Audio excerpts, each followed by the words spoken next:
Most people think Cersei Lannister lost the Iron Throne because of Daenerys and her dragons. Some blame the High Sparrow. Some blame Joffrey being a monster of a king.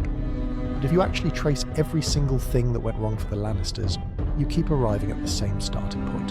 One scene. Season 2, Episode 1. A corridor in the Red Keep. 30 seconds. And a mistake that Cersei would spend the rest of her life paying for without ever realising she made it. She did not lose an army that day. She did not sign a bad treaty. She just humiliated the wrong man. And that man spent the next several seasons quietly burning her entire world to the ground. This is the story of how Cersei's biggest mistake was not a battle she lost. It was a conversation she thought she won. Let's go back to the start of Season 2. King Robert is dead. Ned Stark has been executed. Joffrey is on the Iron Throne. The Lannisters are technically in control of King's Landing, but the cracks are already showing. Robb Stark is winning every battle in the north. Stannis Baratheon has a legitimate claim and a fleet. Renly has an army. And on top of all that, Arya Stark has slipped out of King's Landing without anyone catching her, which is a serious problem because the Starks were Cersei's hostages and she just lost one. So Cersei calls for Littlefinger. She wants him to find Arya. Simple request. He is the master of coin, a man with spies and contacts everywhere, and he has been useful to the Lannisters before. This is exactly the kind of task he was made for.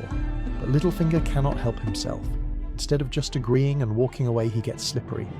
He suggests Cersei ask Varys instead. She pushes back.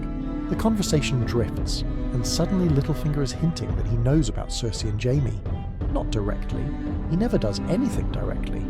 He says, when boys and girls live in the same home, awkward situations can arise. Sometimes I've heard, even brothers and sisters develop certain affections, and when those affections become common knowledge, well, that is an awkward situation indeed. He smiles and says, knowledge is power. And this is where Cersei makes the mistake that changes everything.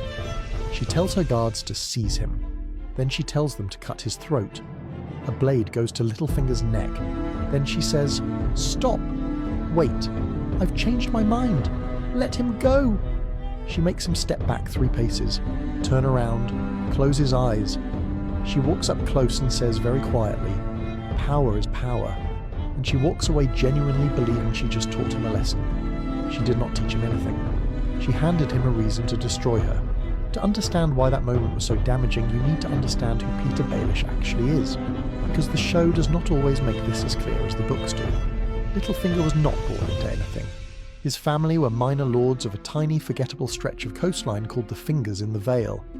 His father had a friendship with Hoster Tully, the Lord of Riverrun, and that friendship got young Petyr fostered at Riverrun alongside the Tully children, Catelyn, Lysa, and Edmure. Edmure was the one who gave him the nickname Littlefinger, mocking both his small stature and the insignificant land his family came from. He grew up in that house as a nobody, the ward of a great family, not a member of it. He fell obsessively in love with Catelyn Tully, who did not love him back. When Catelyn was betrothed to Brandon Stark, Ned's older brother, young Petyr challenged Brandon to a duel for her hand, because that is what a desperate teenager with no political sense does.